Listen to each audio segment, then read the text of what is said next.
So, hello and welcome to this free masterclass on why me time is so important for your emotional and mental well-being. I want to really take you on this beautiful journey, discovering why it is really essential for you to be able to create a happy and fulfilling life, how it has the amazing ability to lower your stress and anxiety and all the overwhelm that we feel in the world, and that when you can actually practice it effectively, you can start really creating time just for yourself so you can go and create a really awesome life where you are happy, stress-free, productive, and focused. So let's get started. So before we kind of discover why it's so important, let's just have a think about what me time even is. We have very confused ideas about me time, and we live in a society where we value busyness, we value stress, we value like doing so much, and we kind of wear it almost like a badge of honor that we have so much on our plate. And so we kind of perceive that me time is something that we might sort of shoehorn in if we just got a little bit of time here and there. We then grab a quick 10 minutes to read a chapter of a book, or, we do a quick run around the block, or, we go and grab a cup of coffee or something. That is not me time, okay? And this is precisely why we do feel exhausted and frustrated and that we don't have enough time for ourselves. It really is not just grabbing a quick sort of 30 minutes here and there. So what is it? What me time actually is you deliberately, consciously, and intentionally prioritizing your needs, what you need doing, what your wants and needs are, fulfilling your cup, spending time with yourself, and doing things that make you happy. It is prioritizing this. It's not about just using those small snippets at a time, but instead actually cultivating and curating time for yourself so you can be happy and fulfilled and you feel really satisfied. We have to get over this concept that it is somewhere selfish. It's not selfish. It is completely essential for you to be happy, fulfilled, and having the life that you want. So, why is it so important to create time for yourself? Well, as the saying goes, you cannot pour from an empty cup. If you keep giving and giving and giving over time, you're going to become depleted. You're sitting in this kind of energy of obligation. You're going to get exhausted. You're going to get burnt out. And it's going to create really, low vibe feelings of frustration, anger, sadness, disappointment that you cannot have the life that you want. So it's going to sort of fuel those beliefs that, you can't have this easy, fulfilling life, that life is a struggle. And that's just not true. Ultimately, you have to fill your cup yourself. This is about you developing an incredible relationship with you, the most important person in your life. It's listening to your wants and needs, what fills your cup uniquely. And as you do this, this allows you to feel more relaxed, more rejuvenated.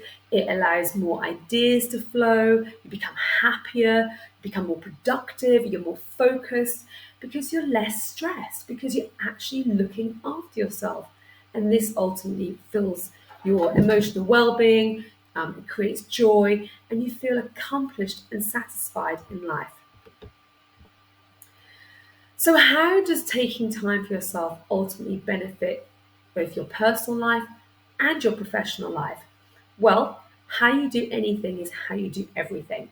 So as you start looking after your wants and needs, as you start listening within, as you really start telling yourself what it is you want and you start doing it, you feel happier, you're more fulfilled because you're listening and looking after yourself, you're caring for yourself. And then this ripples out into every single area of your life, not just personally, but professionally as well. Suddenly you're a bit more productive, you're more focused, you're more determined, you've got more clarity, and it really helps lower your stress because you're generally happier as a human being. And then you can make better decisions, you can start evaluating your life, you know who you are, you know what your goals are, and it just ripples out into all those areas. also helps in your family life as well. This is about you putting boundaries in place, really protecting that time for yourself, because when you look after your wants and needs, your vibration increases, your sort of energy frequency raises, and so you are giving the world a much happier version of yourself. As the old saying goes, this is about you giving the world the best of yourself instead of what's left. So, as you are taking this time out for yourself, you are developing this beautiful relationship with yourself. It's listening to your wants and needs. It's respecting what it is you need right now. It's listening to yourself instead of going with the flow and just thinking that you should be doing what everybody else does. And as you do this, this is fueling your self worth. You'll realize it's okay to give yourself permission to go and do what it is that fills your cup and makes you feel happy. It opens up your opportunity to be creative. And when we start really being creative, it opens up that mental space for new ideas, new ways of doing things. And you might just get some real amazing inspiration when you really open up your creativity. And as you do this, as you say to yourself, I'm worthy, I matter, it's okay for me to look after myself, your self-esteem raises up, you feel confident, you have a better view of yourself. And it also helps you kind of evaluate what it is you want out of life. If you're going to spend time on yourself, what is it you want to spend time doing? Are you where you want to be in life? Have you got goals that you're working towards? Are you living in alignment with your value system? So let's talk about activities and kind of best practices, which is essential for me time. And I want to straight away, before anything else, say that me time isn't about you grabbing, half an hour to have a long bath, or, going to get your nails done. It's not that, okay? It's part of it, but it's not just that. And I think that's where we get a bit confused with what self-care is. But firstly, everybody is unique and different. What your wants and needs are going to be very different to your mum's or your spouse's or your friends or your sister. We are all very, very unique. We have to really notice what lights us up inside and what brings us joy instead of just going along with the crowd. If you don't want to go and do that hot yoga class, don't go and do it. If you'd rather do a team sport as opposed to something on your own, then that's what you need to go and do. It's about listening to what's uniquely important for you. So we're going to talk about some best practice in a minute, and also those 7 core essential practices.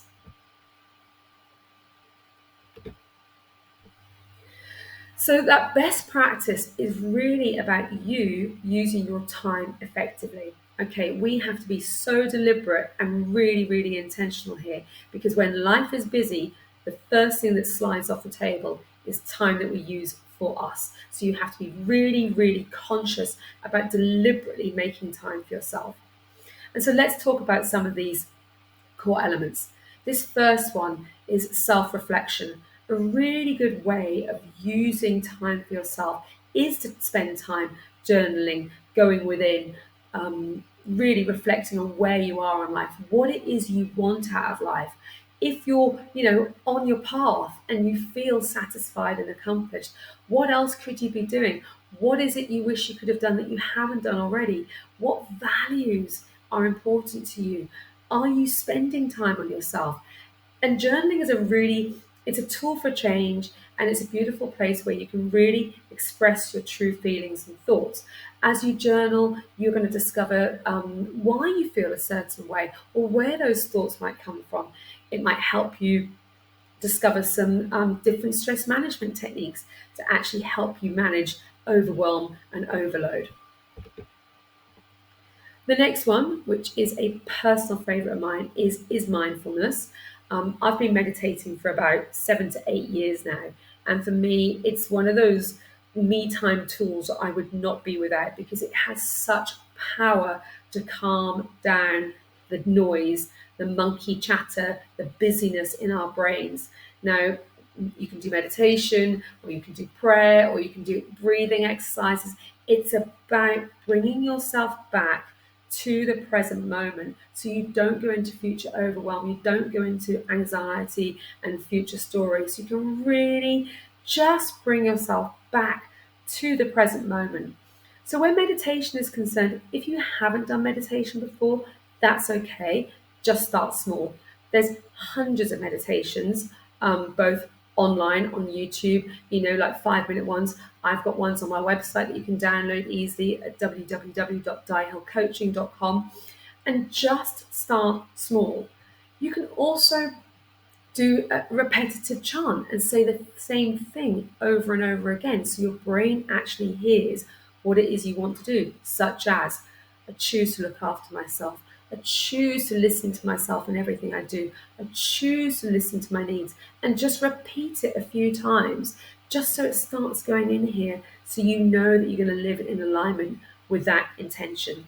And it really, when you have practiced mindfulness, they've actually shown, research has shown that even just 5 minutes of meditation has the power to lower that stress response. It calms down the brain waves, so you can be more present and start making decisions, accurate decisions in the now. Obviously, physical exercise is one of those things that we all know is good for us. What's good for the body is good for the mind and good for the soul. You've just got to really get clear on what sort of exercise that is. What do you enjoy doing? What makes you, feel full of vitality? Really, get really clear on the type of physical exercise you do, whether it's yoga, whether it's joining a soccer team, whether it's playing tennis, whether it's going running, whether it's lifting weights or going to the gym. When you exercise, this has this incredible power to raise your endorphins, it raises your mood, and it makes you feel fantastic. So what sort of physical exercise do you like doing, and how can you incorporate that into your day? Okay, another good use of me time is you being creative. Now, when we were children, we were very creative. Okay, think about your imagination and how you used to play, and you'd have all these wonderful ideas. And it's really only as we start becoming an adult that we kind of we sort of suppress that side of us. But when you're really creative, and that can be anything, painting, drawing, arts and crafts, baking, cooking, carpentry, playing a musical instrument, it can be anything.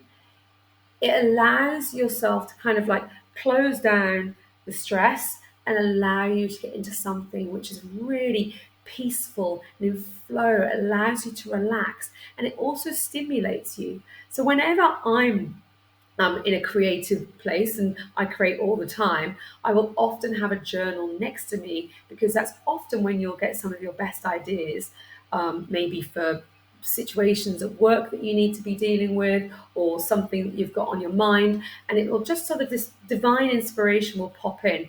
But being creative is so beautiful, and you're helping to expand the universe. You're adding something there that wasn't there before. So really get in touch with your creativity. And it is about knowing your hobbies and passions. What is important to you? What do you enjoy doing, and why? Get in touch with those feelings that you want to create by choosing to do these incredible things in the time that you're giving yourself. Where are you most in flow, where time just disappears? For me, it's writing courses, or it's doing dancing, or it's playing the piano. Beautiful things that I could just lose myself in. Do you even know what your hobbies and passions are? If you don't, go back to your childhood and look at what you really enjoy doing between the ages of about 7 and 14. And that can be a good foundation to the sort of person you are and the sort of things that you like doing. And obviously reading and learning, we are born to expand, evolve and grow. When you read, you are broadening your knowledge, you're expanding your perspective, you're expanding your mindset. And that's just kind of increasing your knowledge, so you're more well-rounded.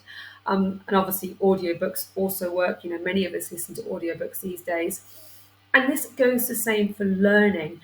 As you learn, you're growing and expanding. So it's about looking at courses that interest you, things that you want to learn, whether that's within your business, or maybe it's a hobby, maybe it's a skill you want to develop. But when you're actually choosing to learn, that is a beautiful way to use your me time. And then last but not least, it is that pampering and self-care. That is that long bath. It is about choosing to eat foods that feel good for you. It is about getting a massage or getting your nails done. This is part of it, okay? It is looking after yourself physically, mentally, emotionally, and energetically. So, of course, we are living in a very, very busy world. We know this. And how do we prioritize our self care? And how do we actually make it something that becomes a non negotiable? And that's so key. Let's make this a non negotiable. And so the first thing here is that you have to be intentional. You have to flood your awareness, remind yourself of why you're doing it, the benefits, how much happier you'll feel when you have actually spent time on yourself doing things that really fill your cup. Otherwise, when it gets busy, it just slides off the table. So you've got to be deliberate and you've got to be consistent. I guarantee you won't do it otherwise. So this is a nice technique that I use with my clients, and it is about flooding your awareness. And you can apply this to any of those areas. And it's I am going to do fill in the blank. I know, tennis, bake a cake, paint, play the piano for a certain amount of time on which day, because fill in the blank, it makes me feel good, it makes me feel full of energy, I love connecting with people or whatever, and just write it out, stick it on the fridge or put it on your phone. And so it's part of like what you're doing. And the reason you need to do this is they've actually proven that goals that are written down have I think it's a 50% greater chance of actually being realized than those that are just sort of sitting around in here. So when you're actually writing it down, you're kind of telling your brain it's happening and you have to do it. This is another really gorgeous method. This is called breaking the chain method. And so this picture here is a monthly calendar. And what you can do is you can just put in the dates. And then if you are trying to create a new habit, what you can do is just put the days of the week in there and then little symbols for when you have done something for yourself that day. Maybe you put a star in there because you've exercised, or maybe you put a circle representing a plate because you've been eating really nice food that indulges your soul. And the thing is, as you put these symbols in, your brain actually likes the look of the chain and it doesn't want the chain to break. So as you do this, you're more motivated and more focused on keeping the chain going. It sounds simple, but it really, really works as a way to create that new habit. Another thing that you need to do is set boundaries. Start saying no.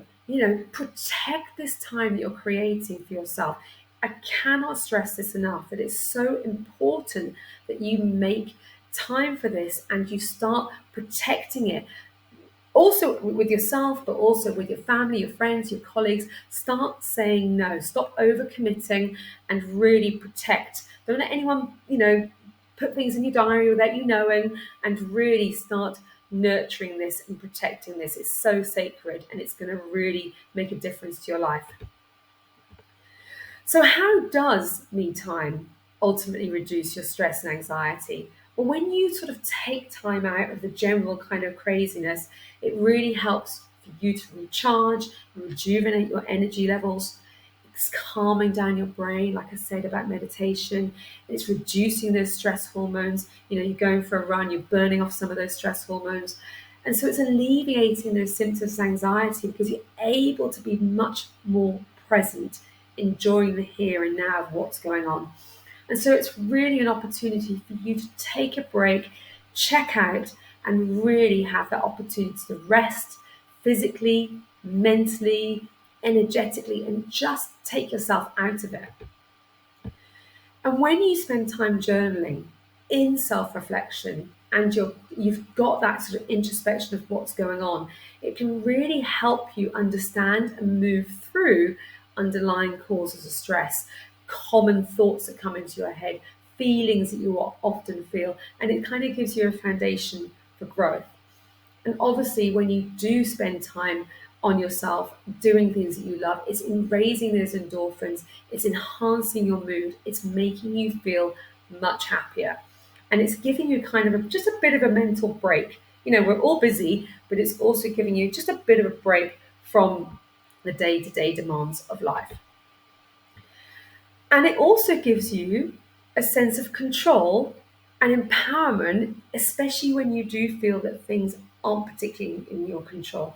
If you can actually kind of manage and protect that time for yourself, then even when it's all kind of going crazy, you're not losing your head whilst the rest of the world is losing theirs, because you are literally looking after yourself. And it also creates incredible self-compassion and forgiveness to yourself and kindness. So you know that you're worthy and deserving of being able to take this time for yourself. It lowers the guilt when you do want to go and, make time to go and do the things that really fill you up. It's okay to do this. So as you practice it, just be a bit kinder on what you're managing, what you need to learn from, and it just creates sort of a beautiful way of your attitude towards yourself. And so lastly, let's talk about what signs that you might be experiencing that shows that you might need a bit more me time in your life.